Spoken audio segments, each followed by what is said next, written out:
Well, hello, everyone. Good to be with you for our Sunday School Teacher Workshop. We are approaching our last lesson in the book of Judges. So I tell you that just in case you haven't looked forward in your Sunday School material to prepare yourself for that, because next week we'll be touching on the book of Ruth, and then we'll get into our last three lessons, which deal with several chapters from the beginning of First Samuel. So, of course, after the story of Samson, you have five chapters that round out the book of Judges that tell two stories with respect to Micah and the Levite priest he appoints to be his apostate priest over his little shrine. And then, of course, the Levite who, well, butchers his concubine. This is a polite way of putting it. So if those two stories are stories that want to resonate or that resonate with you and you would like to share, trying to attach that in Samson's story might be just a bit difficult to squeeze all that in the time that you might teach on Sunday. But this story, of course, or lesson is written purely on Samson. So, of course, do as you feel led. But looking at this, while I know this is a bit of a busy slide, a lot of this material is pretty easy to cover. I'm repackaging this title, An Unlikely Messiah in Samson.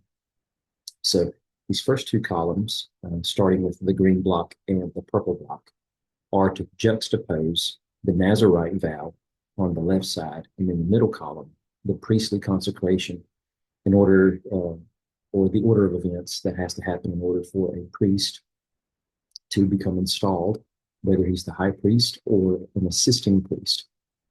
And these instructions come largely from two sources, Exodus 29 and Leviticus chapters 10 and 21. Now, the purpose here is to demonstrate that when we look at the Nazarite vow as it's outlined in greatest detail in Numbers chapter 6, we must appreciate the fact that Samson was born under a Nazarite vow, one of only two figures in all of Scripture in which they are considered Nazarites from birth. Of course, we're familiar with the fact that John the Baptist is.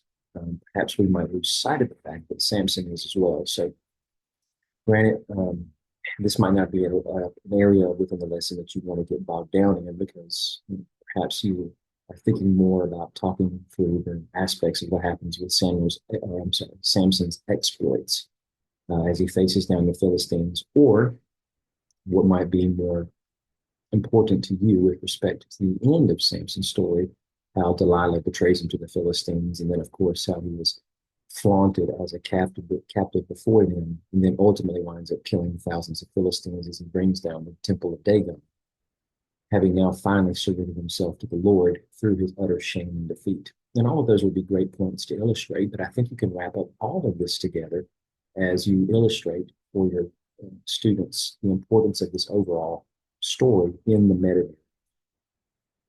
So what I want to do here is first just talk rather quickly through the comparison of both the Nazarite vow and the act of consecrating a priest, to share with you the high level of similarity between them, to more or less help us understand what the Nazarite vow is for. And of course, that could be a lesson all to itself. And I'm not going to be able to do it justice here, nor will you, I suppose, if you try to teach this to your students. But at least trying to help them understand what the Nazarite vow is to do in a general way will be enough, I think, to help them appreciate why we've seen this escalation reach its crescendo. What I mean by escalation, we've seen this pattern now develop. Othniel, first judge of Israel, now leading up to this moment where Samson, who is not the last judge, I know he's the last judge mentioned in the story, but Samuel is actually considered to be the last judge because he does indeed, as scriptures say, judge Israel before he finally appoints a king in his place. But considering he's the last story in the cycle of judges that's contained within this book, now we are kind of at this mountaintop moment where, for the first and only time, the Lord appears now to not only forecast the arrival of a new judge before he's even born, but to command his parents to consecrate him as a Nazarite.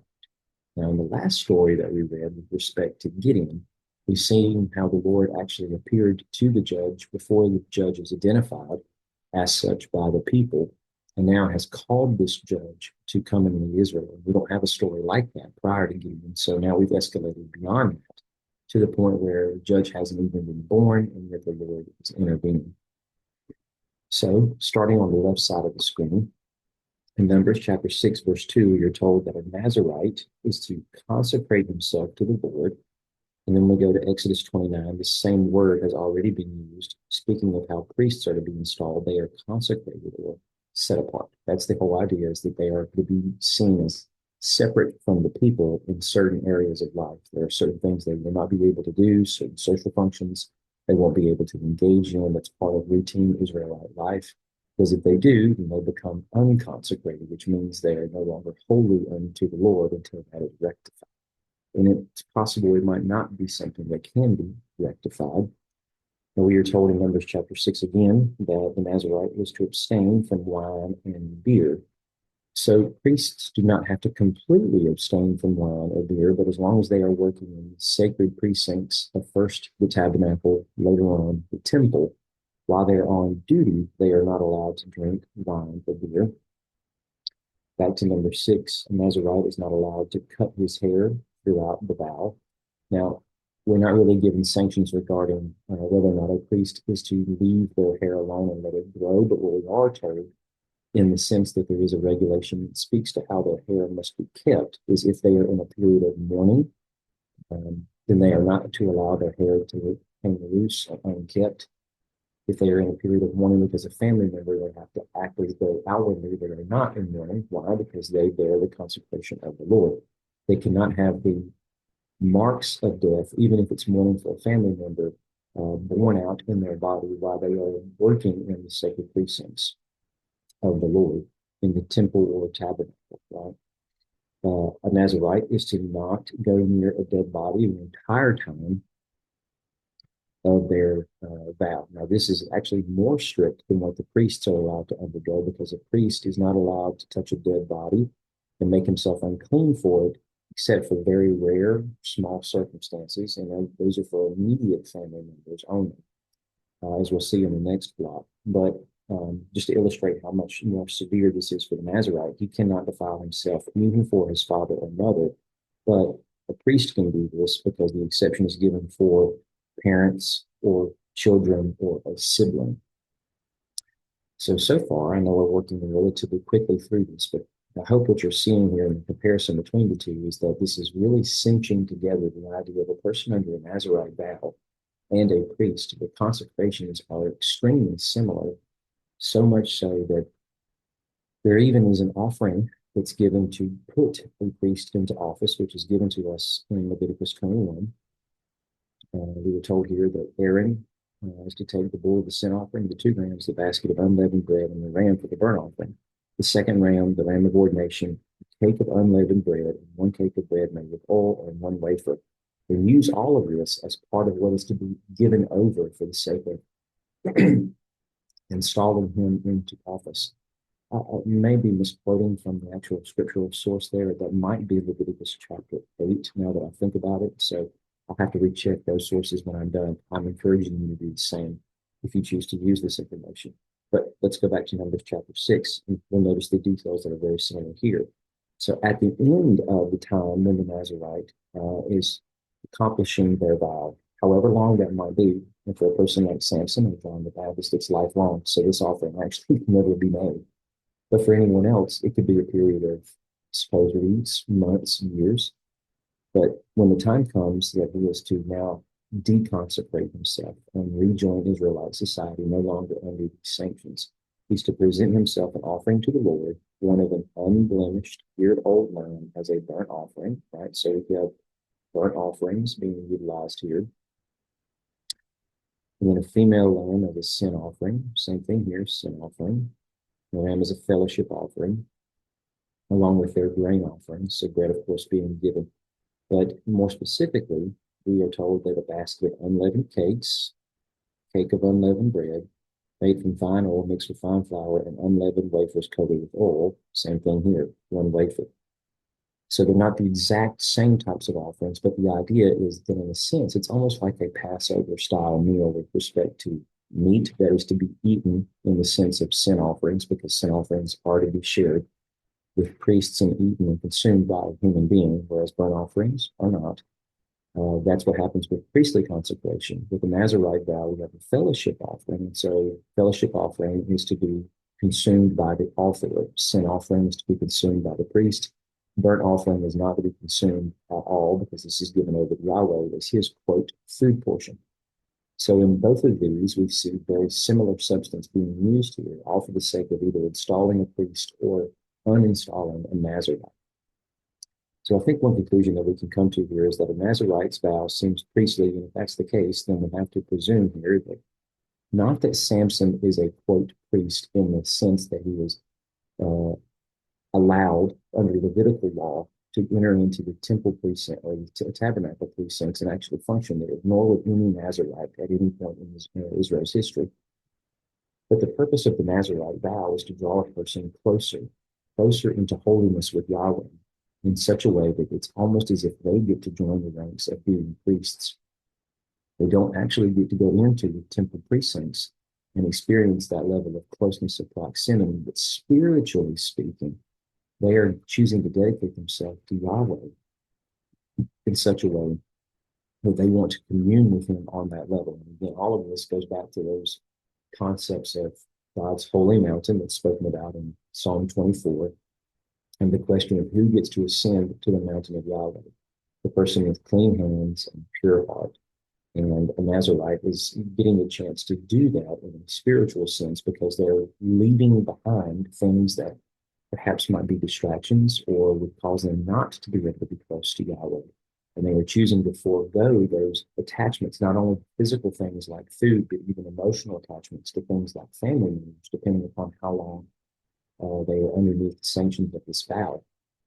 And Yahweh, of course, seems to express his desire to want to reward those people who are doing that with himself. That is the ultimate reward, is that they are being rewarded with himself. So we could spend the rest of our time talking about how this was supposed to impact the life cycle of Samson and the greatness that he could have been meant for, not because he was going to be adorned with strength that was unrivaled by any other human being at that point in time, but because of his closeness to Yahweh. Had he actually lived up to this vow, then he could have led Israel in a way that they needed to be led, because figures like Moses and Joshua had been priestly, especially Moses, because he had to intervene as a priestly figure before the first high priest could be installed, since, of course, Aaron, his brother, was the first high priest and was not yet installed until we get through the point of Leviticus, where he actually does undergo this priestly consecration.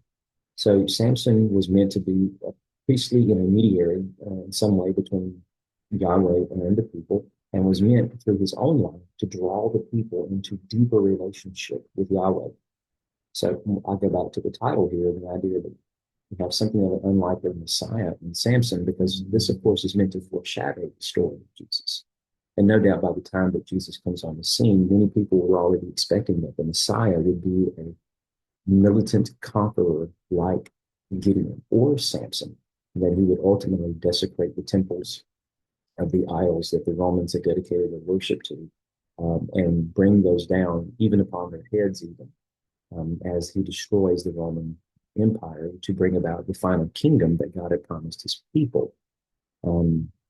But of course, when we look back to the story of Samson, the Jews in Jesus' day who were expecting the Messiah to behave like that, I'm sure that they probably forgot the humiliation that went along with that in order for Samson to bring that about. And that indeed, as Jesus would tell those travelers on the road to Emmaus in Luke 24, was it not necessary that Messiah had to first suffer in order to enter him to his glory? So quickly, I want to work through what we have going on here in this comparison between Samson's final encounter with Delilah and Jesus's passion, because I think there are a lot of striking similarities here, especially with how that road begins and how it ultimately ends. So what we have here is the Philistine leaders approaching Delilah and saying to her, persuade him to tell you. In other words, they are trying to convince her to betray Samson. We have a slightly different circumstance with respect to Jesus's passion, because instead of anybody within this inner circle of the Sanhedrin, either Pharisee or Sadducee, trying to seek out and isolate one of Jesus's disciples, one of Jesus's own, chooses to come to them and say, what are you willing to give me if I hand him over to you? But the end result, of course, is complete betrayal that's all meant to happen sneakishly under the cover of darkness when everyone is unsuspecting. Namely, Samson has no idea what's going on. Jesus, of course, knows exactly what's about to happen. But his own disciples, when they are told this at the supper table, are absolutely flabbergasted that something could happen like that and think, while it's possible that one of them might do it, they, of course, don't think they themselves would be guilty of such a thing as they all pledge unending fealty to Jesus.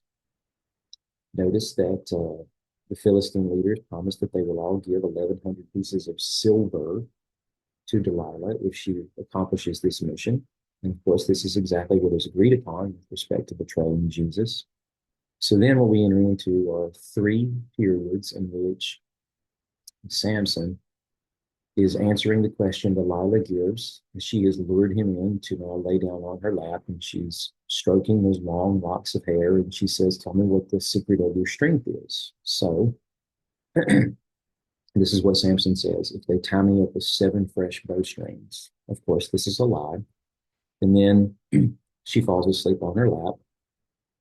And then after that, the Philistines wind up coming in. And of course, she realizes that his strength has not left him. And then, of course, she manipulates him through tears to try to coax out of him what exactly the secret of the strength is. And on we go 3 separate times. Well, oddly enough, if we go back to Matthew 16, we are told that Jesus began to point out to his disciples for the first time it was necessary for him to go to Jerusalem, suffer many things by the elders, chief priests, scribes, and be killed, but he will be raised on the 3rd day. Now, this is not the secret to Jesus's strength by no means. And it's not to say that after this, Jesus's quote, strength is going to be sapped from him. But what we do see is that the end result of what Delilah is trying to accomplish here is that if Samson loses his strength, she knows he'll be turned over to the Philistines. They intend to seize him. And she knows what the end result is, that they are going to kill him. There's no way they're going to allow him to live. They're going to taunt and humiliate him and make sport of him before eventually they wind up ending his life in a celebratory moment to their great god, Dagon, who has delivered him into their hands, now ultimately defeating Yahweh's champion, right? Well, we know, as Jesus is trying to tell his disciples, that this is exactly what's going to happen to him, that he is, as they have admitted, the Son of God, Yahweh's Messiah. They are fully aware that he is capable of doing anything, and they are willing to follow him even unto death, but they think that's entirely unlikely, even impossible, because once the Messiah comes, he's supposed to endure forever, right? Which of course he is, but when he begins to tell them that he is going to be crucified, they just cannot understand this. They have no framework at that moment in which to understand and categorize what he's saying so that they can still appreciate that he is indeed the Messiah, that he will indeed endure forever, but must walk through this tormenting death first. And notice that Jesus doesn't tell them this just once. He tells them this once, twice, 3 times, the same way that Samson told Delilah 3 separate times what the quote secret of his strength was, even though he was deceiving her in the process, until eventually he gets honest with her. So then he finally does tell her the truth that if they cut his hair, that he will lose his strength. So then that's what happens. He falls asleep on her lap after the hair is cut. And then he is quickly awakened with the Philistines seizing him and they gouge his eyes out. Well, it's kind of interesting here that as Samson is asleep, this is the situation that we kind of find Jesus in when he's in the garden, although it's not he who is asleep. It's his disciples who have promised to guard him and keep him from danger who will be found asleep. When the mob walks up, when Judas gives the kiss of betrayal and they come taking Jesus and they arrest him, and then, of course, as Samson's eyes were gouged out, this is how Jesus is led away, with them spitting in his face and then beating him as they go. So then we find Samson in the pillar of the temple of the god Dagon, with thousands of Philistines there enjoying the spectacle of this mighty champion who had defeated and humiliated him so many times before, now blinded and having to be led out by a small child because he seems to be helpless and defenseless. So then Samson, as has no idea where exactly he is, other than the fact he's surrounded by hundreds of screaming voices. He knows he's in the temple of Dagon, no less, but he doesn't know exactly where, and he has to ask the child where he's been positioned. And then he asks the child to help guide his hands so that he has the pillars that support most of the temple's edifice, I suppose, and structure, so that he can put a right hand on one pillar, a left hand on one, with the intent of what he's about to do coming next. So Samson takes hold of two pillars. So notice that he has to, of course, stretch his hands out to be able to put his hands on these two pillars. Well, this is exactly what we find with Jesus. They lead him out to crucify him, which eventually, when the time comes and he's splayed out on the cross, his hands being stretched to place nails there. Then we have the people shouting, mocking, jeering, bring Samson to us so that he can entertain us, right? And as people are standing there watching, even the leaders, they're scoffing. He saved others. Let him save himself if he is indeed God's Messiah, the chosen one. I mean, no doubt, Jesus, of course, is surrounded by loyal followers, disciples throughout the course of his ministry who are lamenting, screaming, crying. From Luke's gospel, we know this to be true because Jesus even speaks. It's the only other gospel we have that tells us that as Jesus was going down the road to the place where he would be crucified, he speaks aloud, telling the daughters of Jerusalem not to weep for him, but for themselves, because the days will come when their own children who nurse at their breast will be killed in front of their very eyes. But nonetheless, sorry about the dings from email updates. Last block here. Samson calling out to the Lord in one final plea before he gives up the ghost, as it were, asking, in the only conversation that we have recorded between Samson and Yahweh, Lord God, please remember me. And he asks for strength one more time that he may avenge himself upon the Philistines, but ultimately to bring great victory as the Philistines are defeated, which is what God had intended to do through Samson anyway, was to start the process of untethering Israel to Philistia, as God has used them now as his hammer of judgment against his people because of their continued apostasy and adultery against him. And we have Jesus now, after being tormented with all the shame and humiliation he was forced to undergo, crying out with a loud voice directly to his Father, into your hands I entrust my spirit. And saying this, he breathed his last. So Samson was indeed a Messiah figure. Jesus is not the only Messiah. He is the Messiah. There's no doubt about that. I once had a conversation with a young man one time who, as we were talking through some scripted lines in a skit that was being put on, and one of the lines that was supposed to be recited was in reference to David, that he was God's messianic deliverer. And this fellow had a bit of a hard time stomaching that. He was thinking, well, no, Jesus is the only Messiah. He's God's Messiah. And I just gently coached him. I said, yes, and that is indeed true. He is God's Messiah. But the idea is that Jesus is the culminating end of a long line of messianic figures. They're not pretenders because it's not an effort on their part to try to usurp the place of Messiah. But it's the idea that the whole theology behind Messiah is being built from all of these figures who, in some way, are sharing but a small piece of the overall puzzle of who Messiah would be. And Messiah, when he comes on the scene, is going to fulfill lots of these different types of expectations. Yes, he's going to be great and mighty, like David, because he's from the line of David. But he's also going to be priestly. As other figures were seen as being priestly, he would be prophetic as well, as other figures have been prophetic. And on that goes. And so we are taught or told about several other people who are indeed anointed ones in the Old Testament, and the Hebrew word for anointed one is Mashiach.